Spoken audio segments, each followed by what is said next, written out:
Bonjour à tous, donc voici l'extrait du dernier cours que j'ai donné à mes étudiants ce semestre. Et d'ailleurs, je voulais leur faire un petit clin d'œil et les remercier pour le magnifique semestre qu'on a passé ensemble à distance, sans jamais se voir. Et j'espère qu'on aura l'occasion de se voir dans les mois prochains, peut-être en vrai, de manière impromptue. Mais en tout cas, merci à vous. Et puis voilà, surtout n'hésitez pas à regarder le plan, la timeline sous cette vidéo. Vous y retrouverez éventuellement d'autres mises à jour. Et je pense d'ailleurs que cette vidéo est la première d'une longue série sur le droit de la sécurité sociale, qui est une matière qui me plaît et qui me passionne, pour tout vous dire. Donc voilà, je me lance avec cette première vidéo, qui est donc l'extrait du dernier cours que j'ai donné à mes chers étudiants cette année. Je vous remercie. À bientôt. Quelques propos introductifs. On fait de l'histoire en droit. C'est très important, moi, je pense, de comprendre comment les questions ont émergé pour mieux comprendre la loi qui a été votée et comment, en fait, on l'a fait évoluer ensuite, les nécessités de faire évoluer la loi. Donc, indépendamment de ce que vous voyez qui s'affiche à votre écran, je fais quelques propos introductifs pour vous dire qu'en fait, la question des accidents du travail, elle apparaît, c'est la question juridique en fait de la fin du 19e siècle. La question juridique du début du 21e siècle, vous avez compris, c'est l'ubérisation de la société. La question juridique à la fin du 19e siècle, c'était les accidents du travail. Et pourquoi c'était une question qui paraissait insoluble? C'est que à l'époque, la seule règle qu'on avait, c'était l'article 1382-1384 du Code civil, c'était la responsabilité civile délictuelle. Et à l'époque, les juristes, pour pouvoir reconnaître la responsabilité civile délictuelle d'un employeur ou de n'importe qui, il fallait pas, caractériser l'existence d'une faute.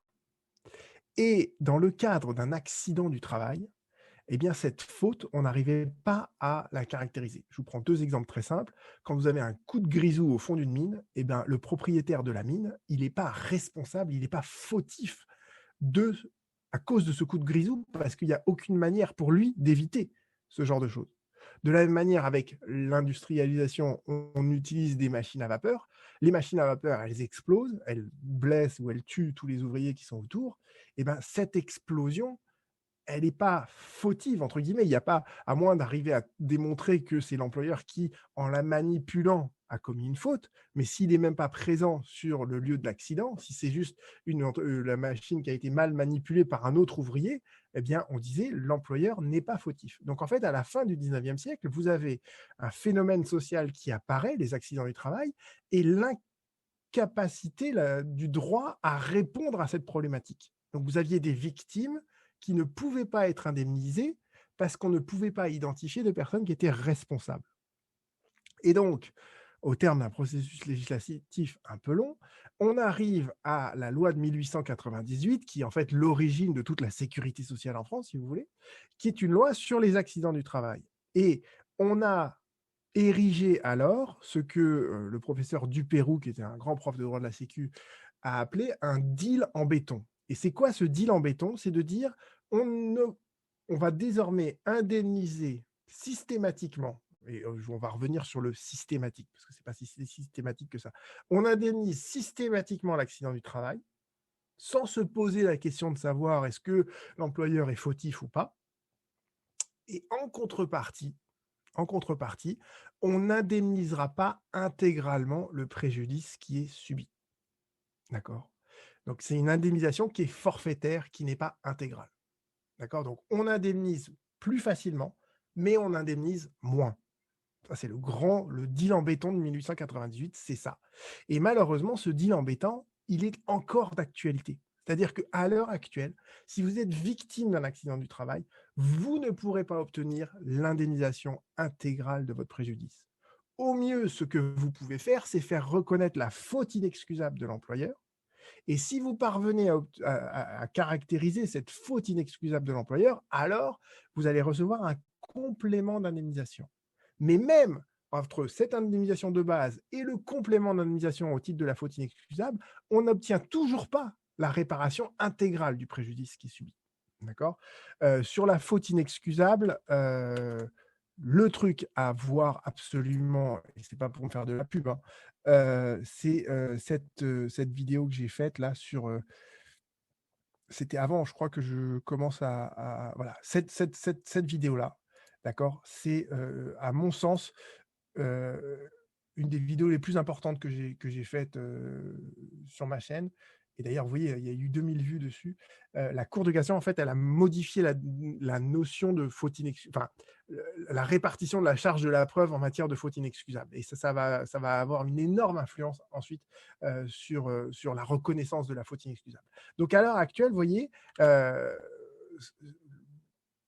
le scénario classique, c'est, lorsque vous êtes victime d'un accident du travail, vous faites reconnaître que c'est un accident du travail, et ensuite, vous allez intenter une action contre votre employeur pour faire reconnaître sa faute inexcusable.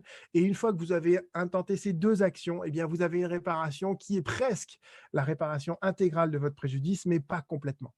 D'accord? Et il y a eu plusieurs rapports parlementaires, dont je pourrais vous donner les références dans les années 2000, qui proposait qu'on mette fin à ce système et que tout simplement on indemnise intégralement le préjudice subi par quelqu'un qui est victime d'un accident du travail.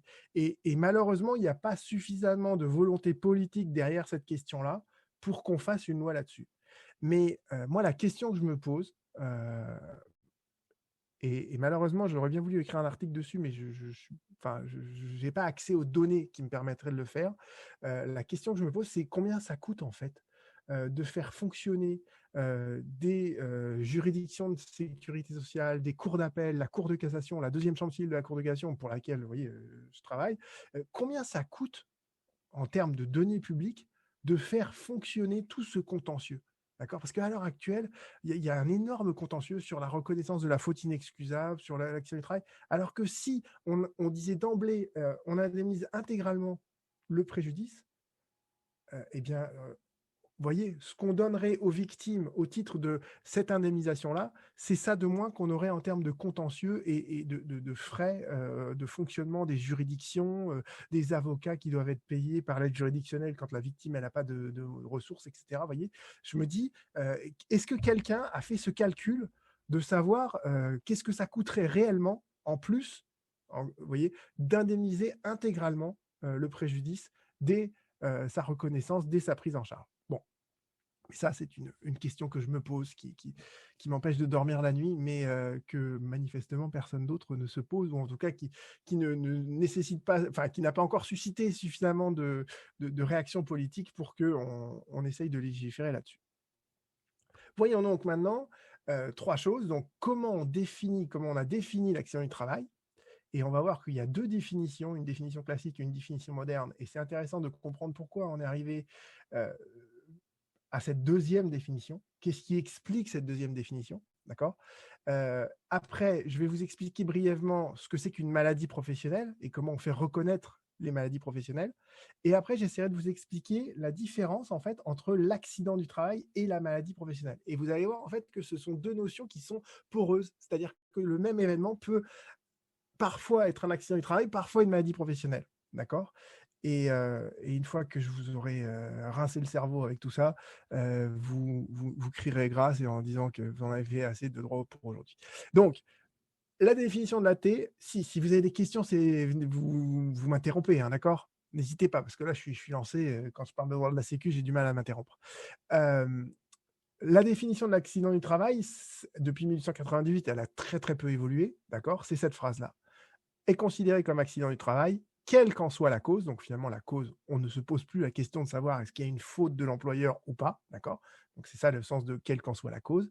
L'accident, alors qu'est-ce qui constitue un accident? Vous voyez, ça on va essayer de le définir à travers la jurisprudence, qui survient par le fait ou à l'occasion du travail, à toute personne salariée ou travaillant à quelque titre ou en quelque lieu que ce soit pour un ou plusieurs employeurs ou chefs d'entreprise. Alors, vous voyez que si on décompose ça, qu'on essaie de synthétiser tout, il y a un événement, c'est quoi? C'est un accident qui survient par le fait ou à l'occasion du travail. Et on va voir que par le fait ou à l'occasion du travail, c'est compliqué, notamment quand il y a un suicide, le suicide du salarié. La personne en elle-même, donc, c'est forcément un salarié. Et ça, c'est très important, c'est que les accidents du travail, c'est une loi qui ne s'applique, la législation professionnelle, comme on l'appelle, elle ne s'applique qu'aux salariés. Vous ne pouvez pas bénéficier d'un accident du travail si vous êtes commerçant, si vous êtes travailleur indépendant, si vous êtes avocat, etc. D'accord? Il faut être salarié. Donc, il faut être salarié, mais vous pouvez travailler pour un ou plusieurs employeurs. Alors, qu'est-ce qui est évoqué dans cette situation de un ou plusieurs employeurs? C'est notamment le cas des chantiers. Quand vous êtes sur un chantier, par exemple, vous avez plusieurs entreprises de BTP qui travaillent ensemble et il se peut qu'il y en ait un qui dirige le chantier ou qui, à un moment donné, en fait, dirige ce qui se passe sur le chantier. Mais il se peut très bien que la victime, en fait, son employeur, ce soit une autre entreprise de BTP et que l'employeur ne soit pas présent à ce moment-là. D'accord? Parce qu'il est ailleurs, il a juste déposé les salariés qui devaient travailler avec une autre entreprise. Et puis voilà. Donc en fait, cette idée de un ou plusieurs employeurs, c'est ça. C'est de dire, peu importe en fait que le véritable employeur juridique ne soit pas présent, dès lors qu'il y a quelqu'un d'autre qui s'est substitué à lui pour exercer ce fameux pouvoir de direction de l'employeur vis-à-vis des salariés. Donc en fait, c'est ça, le un ou plusieurs employeurs, ça se réfère à ce type de situation qui peut se produire. Et enfin, donc, les circonstances, il y a certaines circonstances qui sont indifférentes. Je vous ai dit, quelle qu'en soit la cause, donc on se pose plus la question de savoir pourquoi l'accident est survenu. La seule chose qui importe, c'est de constater que l'accident a bien eu lieu et quel que soit le lieu, etc. Voilà. Dès lors que vous êtes en train de travailler, que vous êtes sous la subordination de votre employeur, eh bien, l'accident est forcément un accident du travail. Et à partir de ce texte de l'article 401 du Code de la Sécu, on a élaboré d'abord une première définition de l'accident du travail avant d'en élaborer une deuxième à partir de 2003. La deuxième définition de l'accident du travail, c'est cet arrêt du 2 avril 2003. La première définition classique qui remonte aux années 20, vous voyez, là je vous ai donné que les références les plus exactes, mais la première définition classique, c'est de dire, voilà, toute lésion qui apparaît au temps et au lieu du travail, c'est un accident du travail. Sauf, il y a une exception, sauf si on arrive à rapporter la preuve que cette lésion, elle résulte d'une cause qui est totalement étrangère au travail. Alors, il faut bien comprendre que, en fait, voilà, le contentieux de l'accident du travail, c'est il y a la victime, donc qui est victime d'une lésion. Après, elle demande à la caisse primaire d'assurance maladie de prendre en charge cette lésion comme un accident du travail. Et la caisse primaire d'assurance maladie, ensuite, elle récupère toutes les sommes qu'elle a versées à la victime auprès de l'employeur. Donc, le contentieux sur la reconnaissance de l'accident du travail, c'est soit que la caisse, elle a dit, pour moi, ce n'est pas un accident du travail, soit que l'employeur dise, non, non, non, il n'y a pas d'accident du travail. D'accord? Donc, vous voyez, c'est une relation qui est triangulaire, le contentieux de la Sécu. Et c'est à la caisse ou à l'employeur d'apporter la preuve de cette cause totalement étrangère. D'accord? Donc la charge de la preuve, elle repose sur l'employeur ou sur la caisse. D'accord? Et donc ça, c'est la définition classique. Et cette définition classique, vous voyez, elle s'applique parfaitement au machinisme, à la problématique de l'industrialisation. Un coup de grisou, ça survient bien au temps et au lieu du travail. L'explosion d'une machine à vapeur, ça survient bien au temps et au lieu du travail. Donc de ce point de vue-là, vous avez une définition qui est parfaitement raccord en fait avec les accidents du travail tels qu'ils se sont produits. Et quand vous regardez à l'heure actuelle, si vous allez donc sur le site donc, de l'assurance maladie, ils font chaque année un rapport annuel et ils analysent en fait vous voyez, les tendances sur les accidents du travail. Vous retrouvez la même chose après, il y a un autre rapport, je peux vous donner les liens si ça vous intéresse. Non, bon, c'est deux fois le même lien là. Ah oui, le deuxième lien, il est là. Sinistralité ATMP. Voilà. Donc l'assurance maladie chaque année donc fait une analyse en fait très détaillée de ce qu'elle appelle la sinistralité, d'accord, des accidents et des maladies professionnelles. Et quand vous regardez la synthèse par exemple là, eh bien vous avez encore donc pour 30% ou des accidents survenus en 2019, par exemple des chutes en hauteur, des chutes d'échafaudage. D'accord? Donc, vous voyez bien que là, on est bien sur la définition classique de l'accident, de la lésion qui survient au temps et au lieu du travail. Dernier dossier que j'ai fait là-dessus, là, c'est un jeune qui devait avoir vos âges, qui travaillait comme couvreur. Il tombe d'un échafaudage. il a survécu à ça, mais il est gravement handicapé jusqu'à la fin de sa vie. Il restera dans sa chambre. Donc, vous voyez que ça, c'est à l'heure actuelle, c'est 30% des accidents du travail en France à l'heure actuelle, c'est les chutes en hauteur notamment. D'accord? Donc ça, vous voyez que la définition classique de l'accident du travail, elle s'applique parfaitement. Autre dossier que j'avais fait il y a longtemps de ça, c'était un salarié qui arrive sur son lieu de travail. Lui, il travaillait donc dans le tertiaire, enfin dans un bureau, quoi. Il arrive le matin à 8h30, il s'installe à son lieu de travail, il avait sa tasse à café, etc. Il commence à travailler pendant 15 minutes et il s'effondre sur son lieu de travail, infarctus foudroyant, il meurt devant son écran sur son clavier, quoi. Et, et l'employeur disait mais c'est pas un accident du travail, c'est un infarctus. C'est son hygiène de vie qui explique qu'il s'est effondré. Mais le travail n'est en rien dans le fait qu'il est mort là. C'est un pur hasard qu'il ait fait son infarctus sur le temps et lieu de travail. Il aurait pu le faire ailleurs.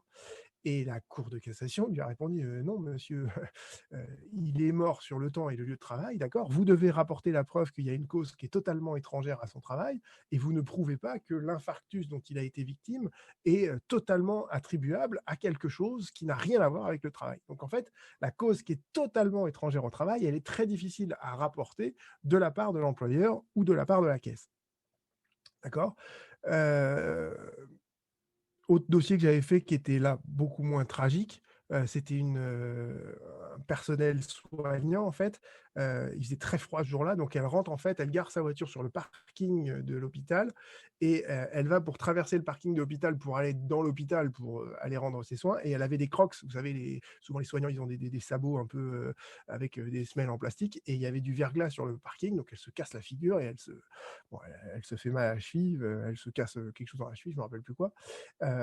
Et là, l'employeur dit, mais attendez, moi j'ai pris toutes les précautions pour qu'il n'y ait pas de... J'ai mis du sel, etc. Elle se casse la figure toute seule sur le parking. C'est pas un accident du travail. Et la Cour de cassation lui a dit, non, c'est bien un accident du travail. Pourquoi? Parce que le lieu du travail, c'est l'enceinte de l'entreprise et toutes les dépendances. Le parking, ça fait partie du lieu du travail, d'accord? Quand vous garez votre voiture sur le parking de l'employeur, eh bien, vous commencez déjà à bénéficier de l'article L411-1 à partir du moment où vous sortez de votre voiture et que vous mettez le pied par terre parce que ça appartient à l'entreprise. Donc, c'est bien un accident qui était survenu au temps et au lieu du travail.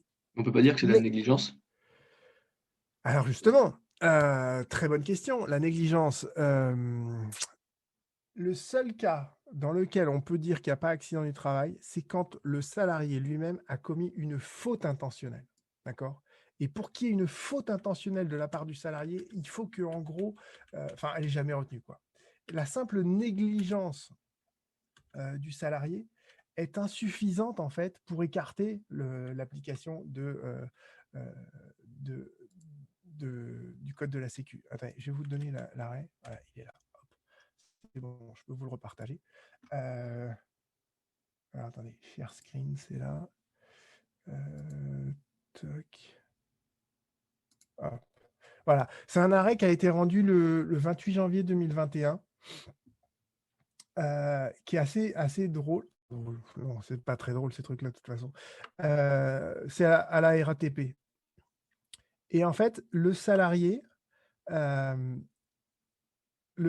fait, il est à l'origine d'une altercation avec son supérieur hiérarchique. Donc, il commence à littéralement foutre sur la gueule avec son supérieur hiérarchique.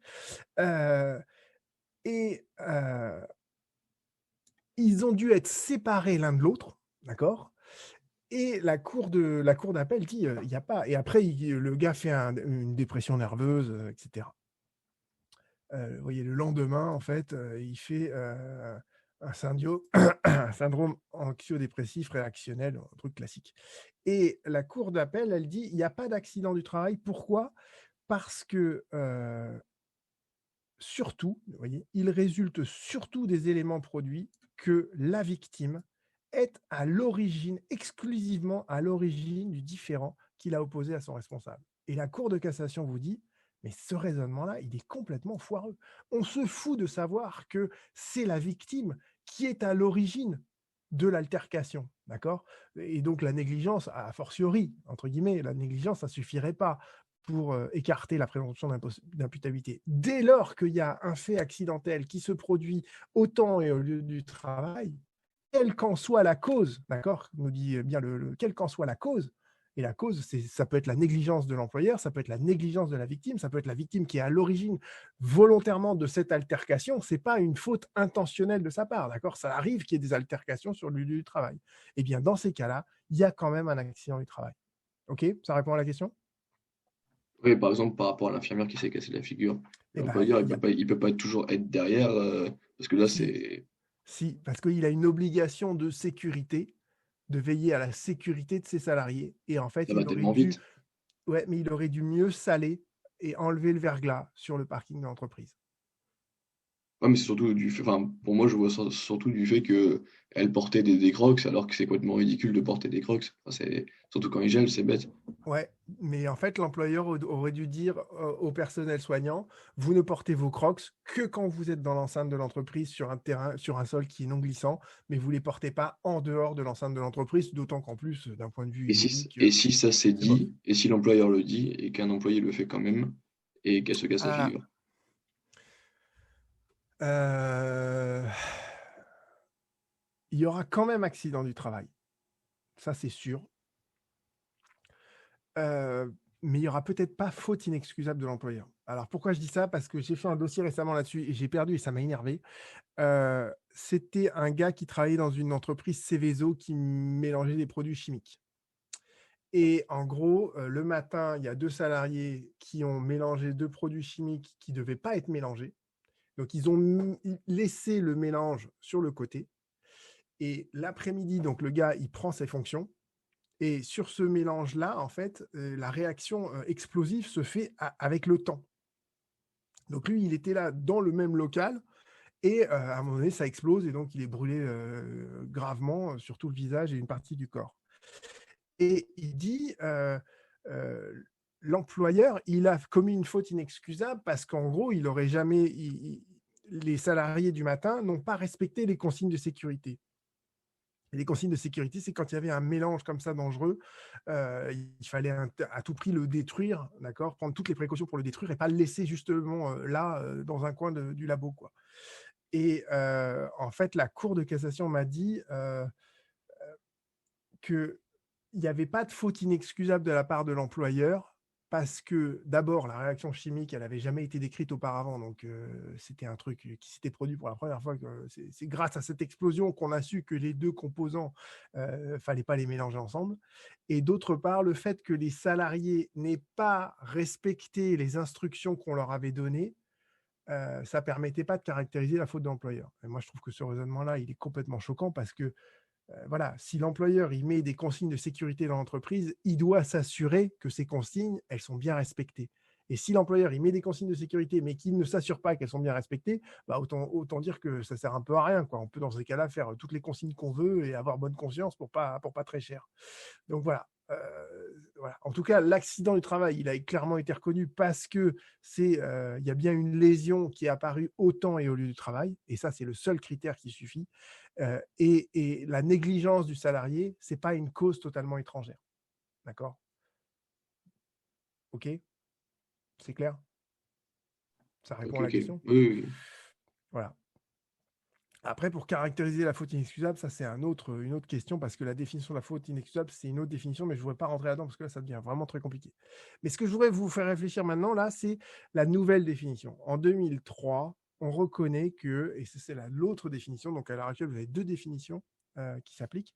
On vous dit, constitue un accident du travail un événement ou une série d'événements survenus à des dates certaines par le fait ou à l'occasion du travail. Donc en gros, il faut bien qu'il y ait une série d'événements qui interviennent au temps et au lieu du travail, en fait, à des dates certaines par le fait ou à l'occasion du travail.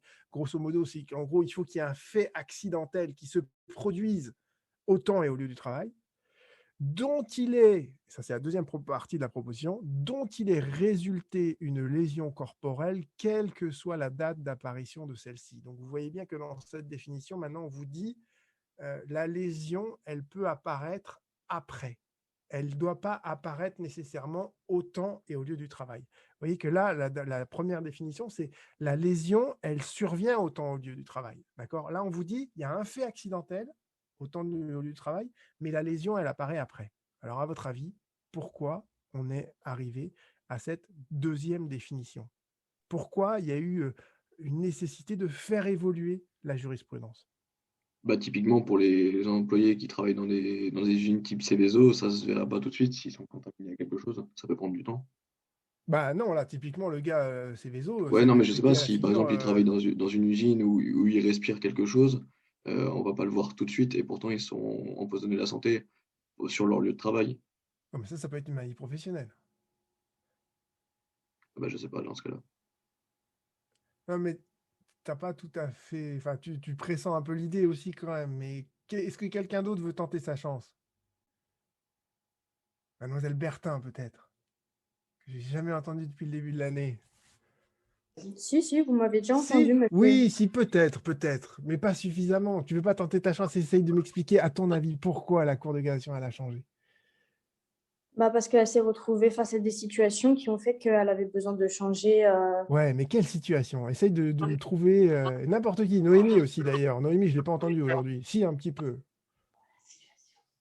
Alors, essayez de me trouver une situation concrète hein, d'accident qui pourrait éventuellement. Attendez, on va revenir là-dessus. Voyez, en 2019, les principales causes des accidents du travail, c'est bon, l'outillage à la main, c'est le mec typiquement qui se fait broyer la main parce qu'il n'a pas mis les protections de sécurité autour de la machine qui est en train de tourner, etc. Donc ça, heureusement, c'est plus grand-chose à l'heure actuelle, mais à la fin du 19e siècle, c'était l'essentiel des accidents. D'accord ? Les chutes en hauteur, donc là, vous voyez bien que la lésion, elle apparaît directement hein, sur le temps et le lieu de travail. Et là, vous avez 50%, à la moitié, peut-être un peu plus même, de la moitié d'accidents dont la cause sont la manutention manuelle. Alors, c'est quoi le type d'accident qu'on peut avoir avec de la manutention manuelle? Faire tomber se recevoir je sais pas, des meubles ou des cartons. Enfin, ça dépend après ce qu'on fait. Ouais, mais là, si tu reçois un meuble sur la tête, t'as mal tout de suite.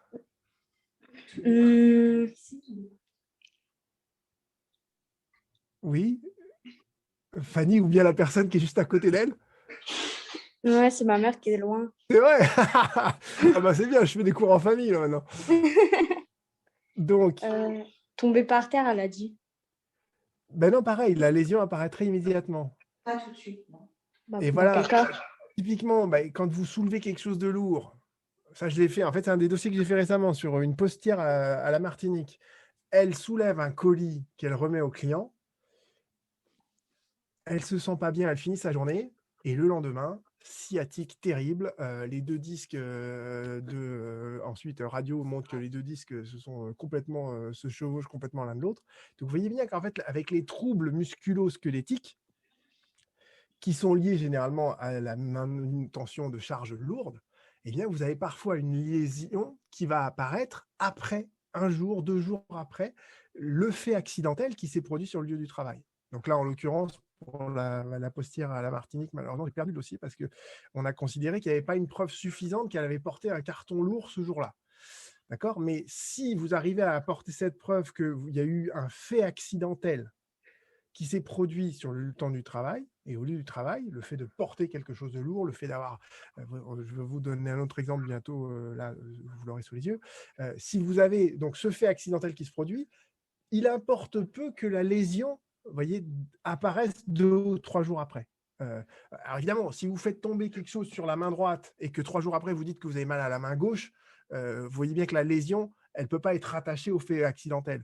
Mais a priori, vous portez quelque chose de très lourd, il y a plein de témoins qui voient que vous vous retrouvez à avoir un peu mal au dos sur le moment et que vous continuez votre journée, mais que 2 jours après, vous avez une sciatique là, eh bien, on pourra identifier qu'il y a un lien entre la lésion qui apparaît 3 jours après et le fait accidentel qui s'est produit sur le temps et le lieu de travail. D'accord ?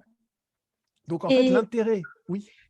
Et par exemple, si on fait un métier où on a des mouvements répétitifs tous les jours et qu'au bout d'un certain temps, on se fait diagnostiquer par le médecin, je sais pas, pareil, des lésions musculaires ou squelettiques. Est-ce que ça rentre dans un accident du travail ou plutôt dans la maladie Eh professionnelle? bien, justement, on va voir que c'est plus les TMS, c'est aussi une maladie. D'accord.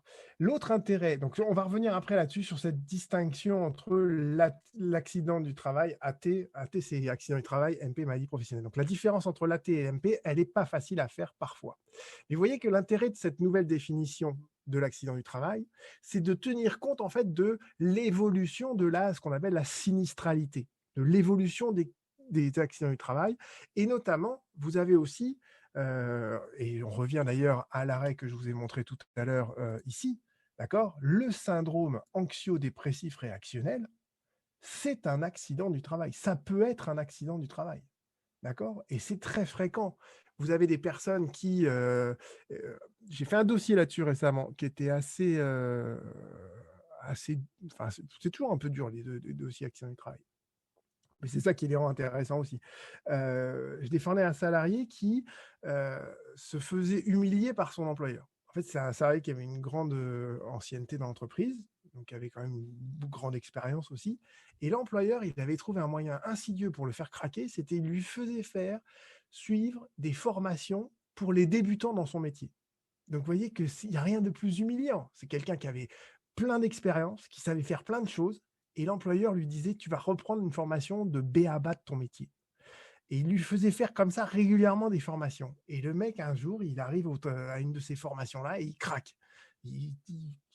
Crise de sanglots, il est emmené à l'infirmerie, il n'en peut plus, etc. Il repart chez lui et il fait un syndrome anxio-dépressif réactionnel après. Vous voyez que c'est quelque chose d'assez fréquent. Et l'intérêt de cette nouvelle définition qui a été posée en 2003, c'est justement pour permettre de faire reconnaître une dépression nerveuse comme étant un accident du travail, parce qu'il y a un fait accidentel qui s'est produit sur le lieu du travail, là la crise de sanglots, l'altercation, parfois avec un supérieur hiérarchique, parfois même juste un entretien annuel. La congrégation a admis qu'un entretien annuel suffisait pour déclencher ce type de dépression.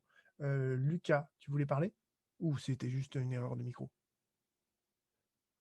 Non? Donc voilà, vous comprenez en fait l'intérêt de ces deux définitions différentes de l'accident du travail. Maintenant, voyons ce que sont les maladies professionnelles, parce que c'est... Alors, attendez, hop là, je me suis un peu égaré dans mes trucs. Les maladies professionnelles, et d'abord j'ai une petite question pour vous. Est-ce que Covid, c'est une maladie professionnelle? Non. Bonjour, Non. monsieur. Catégorique, hein, catégorique. Bonjour Louis. Lucas, pourquoi non? Non, alors il nous a dit non, mais il est reparti Parce aussi que sec. j'imagine, de mon point de vue, qu'en ce moment, il y a beaucoup de personnes qui en abusent du système Covid, du système, entre guillemets, resté sous cluster à la maison. Et du coup, à mon avis, ils en abusent, comment dire, aux yeux des entreprises. Et bah, du Non, coup, c'est justement, considéré comme non. étant une. Non, je vais te montrer que en fait Covid, la manière dont on l'a reconnu, c'est pas si délirant. Alors Covid, en fait, j'ai fait deux vidéos sur cette question en fait sur ma chaîne. Une avant l'été, où j'expliquais en fait, parce que le gouvernement avait fait l'annonce qu'ils allaient reconnaître Covid comme étant une maladie professionnelle. Donc la première vidéo, c'est quand ils ont fait l'annonce de ça, et la deuxième vidéo, c'est quand ils ont effectivement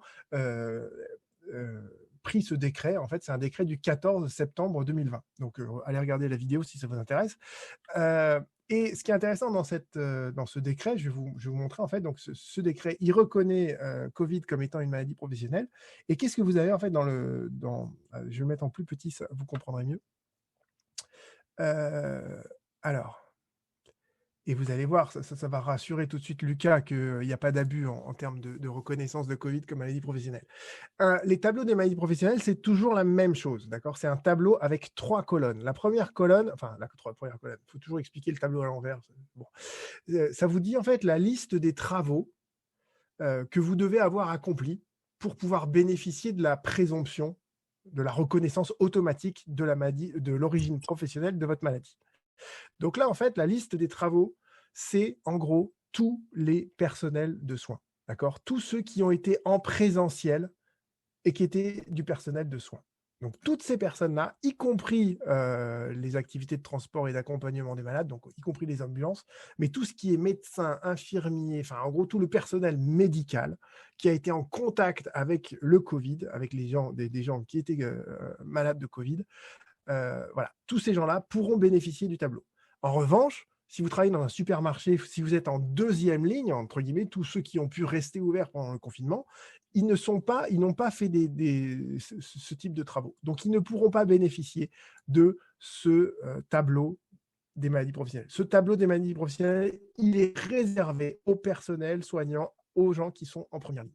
Deuxième chose que vous retrouverez dans tous les tableaux de maladies professionnelles, c'est ce qu'on appelle le délai de prise en charge. C'est en fait la période d'incubation. Entre le moment où vous avez été exposé par votre travail à Covid, d'accord, il faut que la maladie se déclare dans un délai de 14 jours. Et ça, c'est vrai que dans toute la presse, vous voyez, au début, on disait le temps de latence pour être contaminé par Covid, ça peut aller jusqu'à 14 jours. Maintenant, on est revenu sur des temps un peu plus restreints, mais le législateur a dit, bon, bah, on va garder ce délai communément reconnu par la communauté scientifique à l'époque, qui était de 14 jours. Et tous les Covid ne sont pas pris en charge comme maladie professionnelle. Il faut, et c'est le troisième tableau, troisième colonne, c'est la désignation de la maladie. Il faut une affection respiratoire aiguë, et ça en soi, ça ne veut pas dire grand-chose, mais il faut qu'elle ait nécessité de l'oxygénothérapie. Donc, il faut que vous soyez comme Roselyne Bachelot actuellement, sous ventilation artificielle. Enfin, en gros, qu'on vous donne de l'oxygène à respirer, sinon vous êtes votre oxygénation est trop faible. D'accord? Donc, c'est que du Covid grave. D'accord? Donc, si vous Monsieur? remplissez ces trois conditions, attends, je suis juste la phrase, je te donne Oui. la parole. Si vous remplissez ces trois conditions, on reconnaît automatiquement Covid comme étant une maladie professionnelle. Noémie, je t'écoute. Donc, il faut que ce soit une situation grave, l'état où on est de Covid, pour que ce soit qualifié comme accident de travail ou maladie Voilà. professionnelle. Parce que mon père, là, il a eu le Covid et il était en arrêt maladie et comme si c'était une maladie professionnelle, mais pourtant, c'était pas grave. Oui, Il a alors ju- après, tu peux avoir de l'arrêt maladie. D'ailleurs, c'est pas dit que c'était pas de l'arrêt maladie professionnelle, c'est de l'arrêt maladie simple.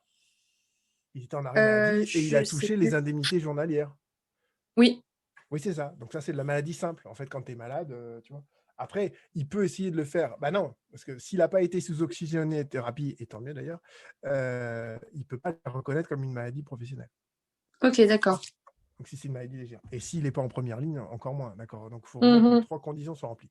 Donc vous voyez bien que le tableau, il est quand même assez restreint, ou en tout cas restrictif. Si vous allez dans le reste de la Sécu, d'accord, il y a une annexe où il y a tous les tableaux en fait de toutes les maladies professionnelles. Donc je vais vous donner un exemple. Par exemple, c'est le tableau malheureusement qui est très connu. C'est le tableau numéro 30. Ah, le tableau 25, c'est tout ce qui est silicose, etc. Mais par exemple, le tableau 30, voilà. Le tableau 30, c'est le tableau de l'amiante, d'accord? Et donc là, vous avez typiquement les travaux donc, qui vous exposent à l'utilisation de l'amiante. Vous avez des délais de prise en charge qui sont extrêmement longs, 35 ans, d'accord? Parce qu'effectivement, l'amiante, généralement, les pathologies se déclarent avec des délais de 35, 40 ans, vous voyez?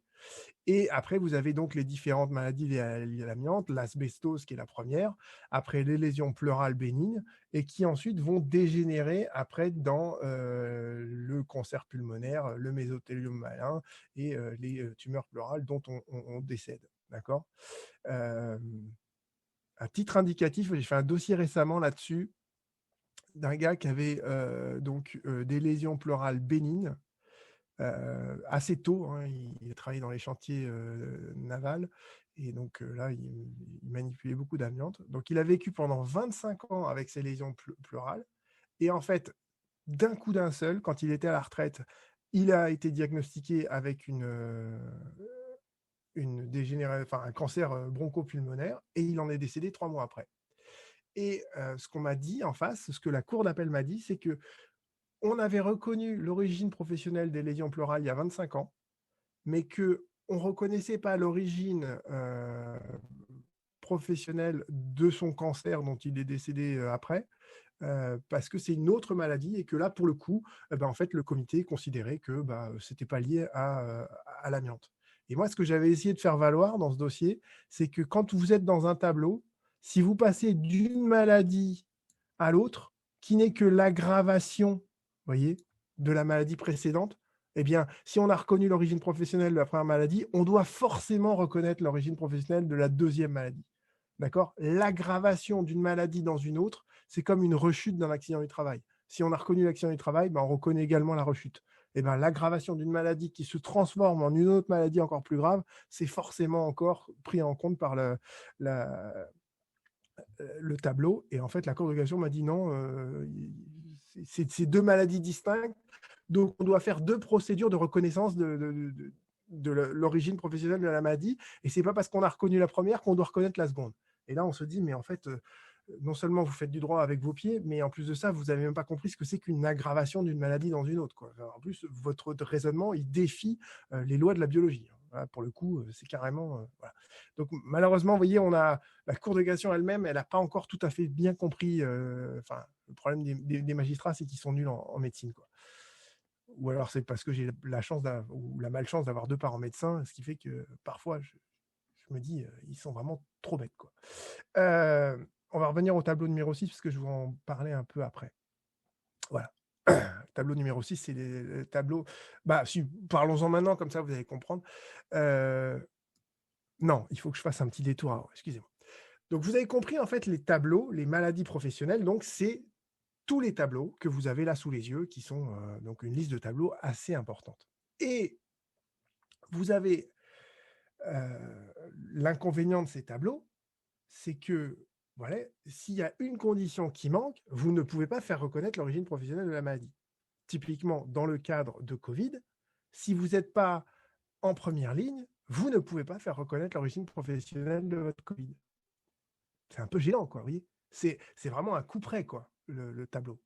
Donc, ce qui s'est passé, c'est qu'en 93, on a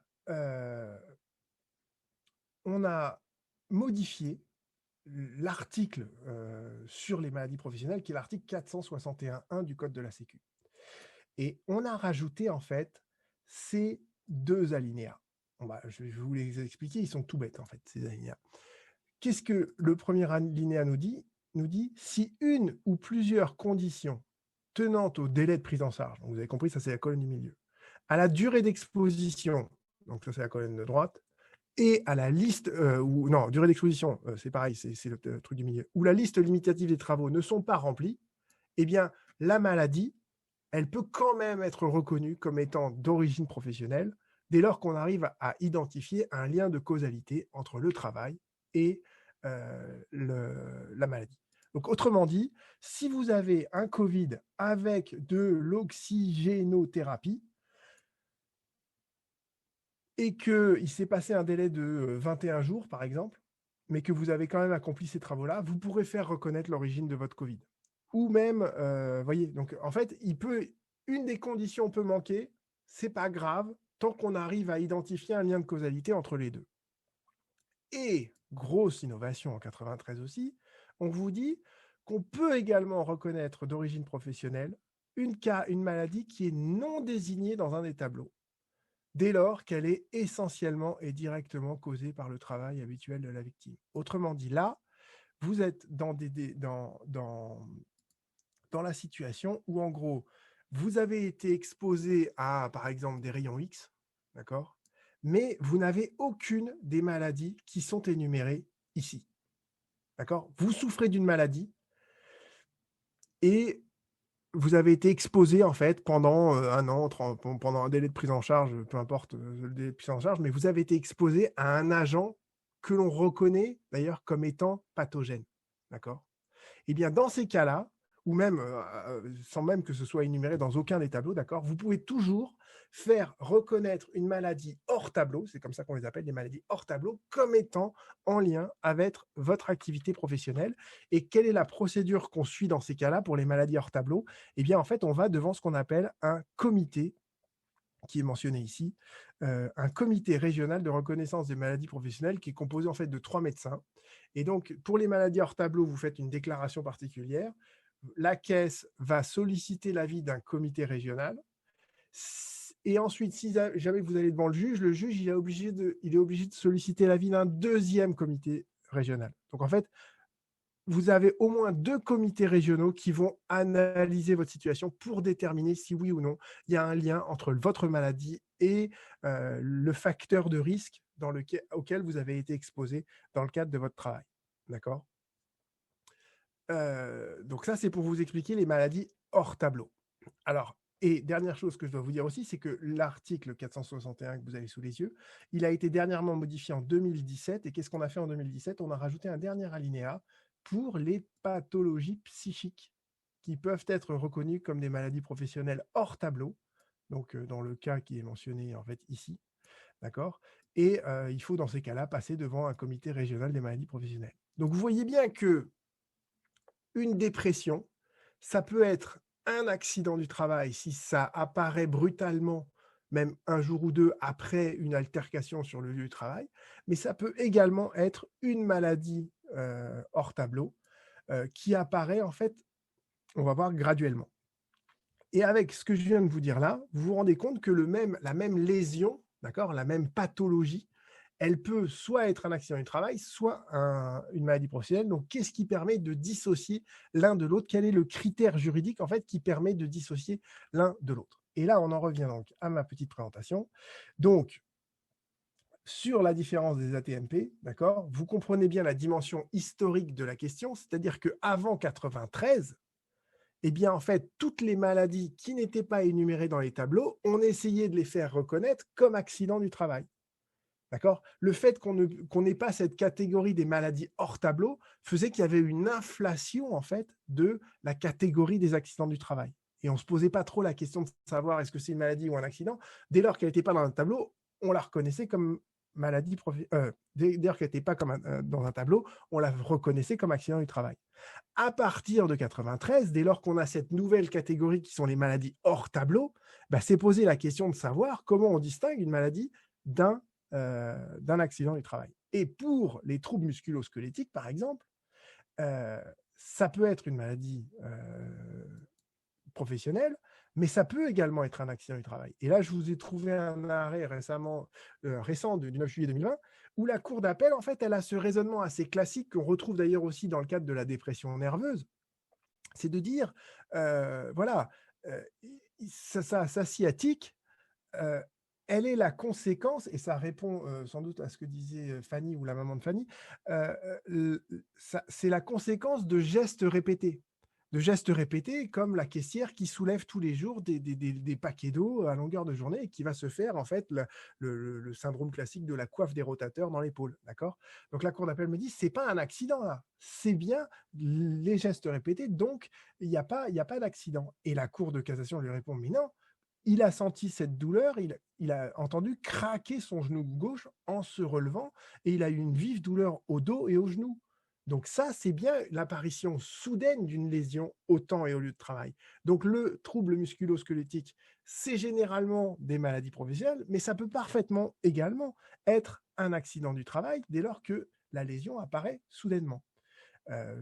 L'exemple de la surdité aussi, c'est classique, c'est-à-dire qu'en fait, effectivement, classiquement, la surdité, ça apparaît graduellement dans le temps, mais ça peut aussi apparaître brutalement à l'issue d'une explosion qui apparaît sur le lieu du travail, d'accord ? Donc, vous voyez, en soi, c'est pas la lésion elle-même, vous voyez, c'est pas la maladie, le trouble musculo-squelettique, c'est le même que vous soyez dans le cadre de la maladie professionnelle que dans le cadre de l'accident, d'accord ? Donc la lésion, c'est toujours la même. Mais ce qui permet de distinguer, en fait, si on est en présence d'un accident du travail ou d'une maladie professionnelle, c'est de voir avec quelle vitesse apparaît cette lésion. Et c'est la solution qui a été retenue dans un arrêt de principe de 2005. Et ce qui est drôle, c'est que c'est un arrêt en fait, que j'ai instruit, moi. Donc, je défendais ADECO. Donc, c'est un arrêt que je connais bien et je peux vous expliquer ce qui s'est passé. En fait, c'était une intérimaire qui avait été envoyé dans une entreprise de charcuterie, plus ou moins, Et donc, elle devait travailler dans un milieu frigorifié, oui, dans les frigos où les températures sont assez basses. Et en fait, elle avait un syndrome aux mains et aux pieds qui faisait que, en fait, avec le froid, elle pouvait plus utiliser ses mains, ses pieds. Et en fait, progressivement, sur la mission de 10 jours, en fait, elle a eu de plus en plus mal. Et à la fin, elle n'a pas pu terminer sa mission parce que elle a eu ce syndrome d'acrorhigose. Me demandez plus ce que c'est parce que j'ai oublié depuis, qui est apparu. Et elle avait dit, bah, j'ai été victime d'un accident du travail. Et pour une fois, j'en suis pas fier, je défendais Adecco donc, et j'ai dit, mais non, là on est en train de se tromper complètement. C'est pas un accident du travail. La lésion, elle n'est pas apparue soudainement et brutalement. Elle est apparue de manière progressive tout au long de sa mission qu'elle n'a pas pu achever. Donc vous êtes en réalité en présence d'une maladie professionnelle, pas d'un accident. Et la Cour de cassation a retenu cette idée que effectivement, voyez, les certificats médicaux font état d'une apparition progressive de la lésion. Et donc, c'est ça qui fait qu'on est en présence d'une maladie professionnelle. Alors rassurez-vous, hein, cette intérimaire, je ne pense pas qu'elle était complètement, qu'elle s'est retrouvée sans aucune indemnisation, parce qu'on peut parfaitement déclarer en fait un accident du travail et aussi une maladie professionnelle. C'est pas interdit de le faire. Donc, si elle s'est bien débrouillée, elle l'a ensuite déclaré comme maladie professionnelle et ça a pu être pris en charge comme étant une maladie professionnelle, sous réserve que sa demande n'était pas prescrite. Mais bon, ça, c'est une autre problématique, d'accord? Donc, vous voyez, c'est ça le critère, en fait, qui permet, en fait, d'identifier si on est en présence d'un accident ou d'une maladie. C'est, en fait, la rapidité à laquelle apparaît la lésion dont on est victime. Et ça permet aussi, c'est un critère qui est assez précis en fait pour tout ce qui est des affections psychiques, des dépressions nerveuses, d'accord? Si vous êtes victime d'un harcèlement moral au travail, généralement votre dépression, elle va apparaître petit à petit. Mais il se peut aussi qu'elle apparaisse brutalement à la suite d'un événement qui a priori est anodin, mais qui est la goutte d'eau entre guillemets qui fait déborder le vase. D'accord. Donc ça, c'est ça qui est toute la difficulté sur les maladies psychiques, c'est d'arriver à distinguer l'un de l'autre. Et c'est pour ça que moi, je conseille généralement de faire les deux déclarations, une fois en AT et une fois en maladie professionnelle. Comme ça, au moins, vous êtes un peu couvert. Voilà. Et dernière chose dont je voudrais vous parler, c'est du suicide. Parce que ça, c'est un truc enfin, là, en 2 ans, j'ai fait 5 dossiers de suicide. Et c'est quelque chose que la Cour de cassation, elle a beaucoup de mal à appréhender. Et j'ai vu que là, il y avait un prof de droit qui avait écrit un article dans la revue Droit Social, qui est la revue la plus prestigieuse en droit du travail et en droit de la Sécu sur le suicide. Et ce qu'elle écrit, bon, c'est intéressant, mais c'est pas, à mon avis, elle fait une analyse qui est beaucoup trop théorique. Et je voudrais vous expliquer, en fait, donc, les grandes idées qui se dégagent. Et moi, la dernière fois que j'ai fait un dossier là-dessus, c'était un truc un peu tragique. Enfin, c'est des dossiers qui vous marquent quand vous les faites. C'était une mère de famille avec 2 enfants, un mari, tout allait bien. Et en fait, elle est allée à son travail et elle est descendue à l'arrêt du RER et elle s'est jetée sous les rames du RER sans rentrer dans l'enceinte de l'entreprise. Vous voyez? Et le mari et les 2 enfants donc, que je défendais, ils voulaient faire reconnaître que c'était bien un accident du travail et que l'employeur avait commis une faute inexcusable. Et l'employeur, c'est une grande banque française, disait: «Mais moi, je suis en rien dans tout ça. Je veux dire, vous m'imputez un suicide, elle était même pas dans l'enceinte de l'entreprise quand ça s'est produit, donc pourquoi ce serait moi?» Et en fait, on se rend bien compte que le suicide, donc c'est quelque chose qui est plurifactoriel, donc c'est ça qui est difficile, mais quand même, vous passez sur votre temps de travail, sur votre lieu de travail, vous passez en fait, vous voyez, la majeure partie de votre journée, elle est sur votre lieu de travail. Enfin, la majeure partie de la journée où vous êtes éveillé, en fait, c'est sur votre lieu de travail. Donc, a priori, quand vous vous suicidez, c'est forcément qu'il y a quand même un truc qui est lié avec le travail. C'est quand même rarissime de se suicider pour des raisons qui n'ont strictement rien à voir avec votre travail, alors que c'est là où vous y passez la quasi-totalité de votre journée. Vous voyez ce que je veux dire? Donc, c'est ça qui est bizarre dans le suicide, c'est qu'effectivement, il peut se produire à différents moments, et on va voir que ces moments-là ont une importance particulière, mais même quand il se passe en dehors de l'entreprise, il y a quand même une forte suspicion que ce soit relié à la relation de travail. Un geste désespéré comme ça, c'est rare qu'on le fasse pour des raisons qui sont uniquement tirées de la vie familiale ou de la vie privée. Alors, qu'est-ce que nous dit la Cour de cassation là-dessus? En fait, elle considère classiquement que le salarié qui se suicide sur son lieu de travail, c'est automatiquement un accident du travail. Et notamment, là, je pense à tout ce qui s'est passé chez, c'était Orange, je crois, ou France Télécom. D'accord, les gros suicides chez France Télécom ou chez Renault, il y en avait eu aussi. Quand le salarié se suicide sur son lieu de travail, là, pour le coup, on applique classiquement la définition classique de l'accident du travail. Et c'est à l'employeur d'apporter qu'il y a une cause totalement étrangère et c'est une preuve qui est impossible à démontrer. En revanche, je vous ai dit, en fait, il faut quand même, si jamais la lésion apparaît après, en dehors du travail, d'accord, il faut arriver à identifier qu'elle se raccroche au travail, d'accord. C'est ça la difficulté. Et là, la Cour de cassation, en fait, dans sa jurisprudence, quand vous l'analysez, il y a deux situations. Soit la personne, elle a laissé entre guillemets, une note de suicide. Et là, dans ces cas-là, si jamais elle mentionne de la moindre manière possible que c'est lié au travail, alors la Cour de cassation dit ce document-là, il prouve qu'il y a bien une origine avec le travail, donc c'est un suicide qui est lié au travail, donc c'est un accident du travail. Donc dès que la personne a laissé une note derrière elle qui mentionne le travail, on considère que c'est un accident du travail de manière automatique. Mais, et là, vous voyez, la situation que je vous ai décrite, c'était un peu horrible parce qu'elle se suicide sous les rames d'un RER, elle n'a pas laissé de note. Et donc, dans ces cas-là, comment on fait, quoi? Et la Cour de cassation, elle est très embarrassée là-dessus. Et moi, ce que je disais dans mon mémoire devant la Cour de cassation, je dis, mais voilà, on sait, les éléments de l'enquête montrent qu'elle n'avait aucun problème dans sa vie privée. En revanche, qu'il y avait un management qui était un peu dur dans la banque où elle travaillait. Donc, forcément, c'est lié au travail. Même si vous n'avez pas de preuves concrètes d'un lien au travail, dès lors qu'on peut exclure qu'il y avait le moindre problème dans sa vie privée, c'est donc que, par élimination, c'était lié au travail. Et la Cour de cassation, elle n'a pas voulu rentrer dans ce genre de considération. Et donc, j'ai perdu mon dossier là-dessus. Ça a été reconnu, pour une autre raison technique, comme accident du travail. Mais ce n'était pas parce on a établi que le suicide était nécessairement lié au travail. Donc, vous voyez que le suicide, en fait, à l'heure actuelle, c'est en droit des accidents du travail une problématique qui est très, très difficile à appréhender parce que la Cour de cassation... elle a encore du mal avec tout ce qui peut être plurifactoriel.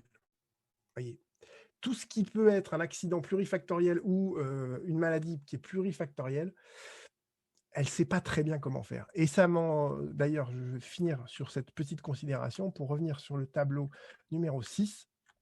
Et ça, c'est un dossier que j'ai fait en début de semaine. Donc, le tableau numéro 6, c'est sur les rayons ionisants. Donc, en gros, c'est tout ce qui est rayon X, tout ce qui est radiation. D'accord ? Et là, je défendais 2 salariés qui travaillaient pour l'armée française, on va dire, sur les sous-marins nucléaires. Donc, ces 2 salariés qui ont manipulé des têtes de missiles chargées de radioactivité. Donc, les gars, pendant toute leur carrière, ils se sont pris de la radioactivité sur des sous-marins, d'ailleurs, dont on entend encore parler à l'heure actuelle. Et en plus de ça, comme dans tout ce qui est chantier naval, etc., il y avait de l'amiante, d'accord. Et puis, en plus, il y avait des polluants, machin. C'était pas un environnement très clean, entre guillemets. Mais surtout, ils ont été exposés à de la radiation.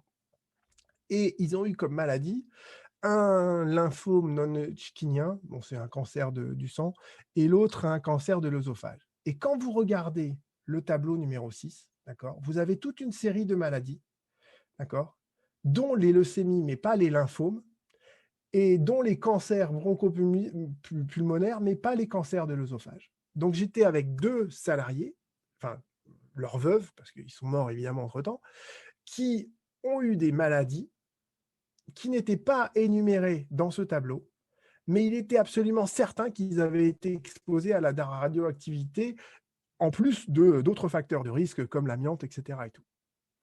Et ce que j'ai essayé de faire valoir devant la Cour de cassation, et je suis en train de perdre ce dossier et ça me fourre de moi, c'est que ce que je disais, c'est voilà, le tableau numéro 6, là, il n'a pas été actualisé depuis 85. Ça fait 35 ans qu'ils n'ont pas actualisé ce tableau. Pourquoi ? Parce que actualiser un tableau des maladies professionnelles, c'est une procédure qui est très compliquée, où les partenaires sociaux se prennent le chou et prennent des décisions qui sont politiques, mais qui ne sont pas du tout basées sur des critères scientifiques. Donc ce tableau, il n'a pas évolué depuis 35 ans, alors que dans le cadre des essais nucléaires qui ont été faits à Mururoa, en Algérie, enfin dans le Sahara, qui à l'époque était occupé par les Français, on a reconnu que ces maladies-là, le lymphome et le cancer de l'œsophage, on a reconnu que ces maladies-là, elles étaient liées à la radioactivité des essais nucléaires. Et je dis dans mon mémoire, je dis, mais si, pour des doses qui sont infiniment moins grandes, on reconnaît que l'explosion nucléaire qui a eu lieu dans le cadre des essais nucléaires, c'est à l'origine de ce type de cancer, alors par la force des choses, pour des doses qui sont infiniment plus grandes, les cancers en question de ces salariés, ce sont bien des cancers qui sont liés au rayonnement ionisant, à la radioactivité, quand bien même ce tableau n'a pas été actualisé depuis 1985. Et la Cour de cassation, à l'heure actuelle, je n'ai pas encore le résultat exact, mais je vais perdre ce dossier a priori, me dit non, c'est pas énuméré dans les maladies du tableau numéro 6. Et donc, de toute manière, vous ne pouvez pas vous prévaloir de la législation sur les essais nucléaires parce que cette législation ne s'applique pas à vous. Et j'ai envie de leur dire, mais vous êtes stupides ou bien ? Parce que ils ont manipulé les têtes des ogives nucléaires, etc., qu'ils ont ensuite fait péter dans le Pacifique. Vous voyez, c'est la même chose, c'est la même radioactivité. Il y a pas de et en plus, là, on se dit, en fait, les magistrats à la Cour de cassation, non seulement ils sont nuls en sciences, c'est une chose, mais ils ne comprennent même pas ce que c'est que les lois de la physique nucléaire. C'est-à-dire que la radioactivité, c'est la même que vous soyez dans le Pacifique, dans le Sahara ou à Brest. Vous voyez ? Donc malheureusement, voilà, c'est un des problèmes qu'on a à l'heure actuelle, c'est que les tableaux des maladies professionnelles ne sont pas suffisamment actualisés pour des raisons de composition et de fonctionnement du comité qui est censé les réviser. Et donc on se retrouve parfois à devoir faire reconnaître l'origine professionnelle d'une maladie qui est hors tableau, parce que juste le tableau n'a pas été actualisé et on se retrouve parfois avec des juges qui sont complètement stupides ou avec des comités régionaux qui ont une vision trop scientifique du lien de causalité et qui donc ont du mal à comprendre que en droit, une causalité, elle s'apprécie de manière plus souple qu'une causalité de manière purement scientifique. Voilà. Donc voilà pour le petit panorama que je voulais vous faire. Alors je me rends compte que ça fait beaucoup de notions d'un coup, hein, mais voilà, je trouve que c'est important que vous ayez des notions de droit de la Sécu parce que c'est passionnant le droit de la Sécu et c'est à mon sens bien plus intéressant que le droit du travail, quoi. En tout cas, moi, c'est ce que je fais maintenant. Je fais que des dossiers comme ça, quoi. Et voilà. Et d'ailleurs, ça me permet de vous dire que j'ai passé un excellent semestre avec vous. Vraiment, je crois que c'est une des meilleures expériences d'enseignement que j'ai fait depuis très longtemps. Nous aussi, monsieur. Bah oui, merci. J'ai vu C'est ça réciproque. brièvement sur On aurait préféré vous voir en vrai. Ouais, Mais de tous les professeurs de droit, vous avez été celui qui nous a le mieux appris les choses. Et de loin. Et de la meilleure façon. Ah oui. Et qui a rendu ça le plus intéressant. Ouais. Même On s'est pas que senti perdu, on s'est senti en confiance. même la maman de Fanny, elle est d'accord, apparemment. Tout à fait, tout à fait.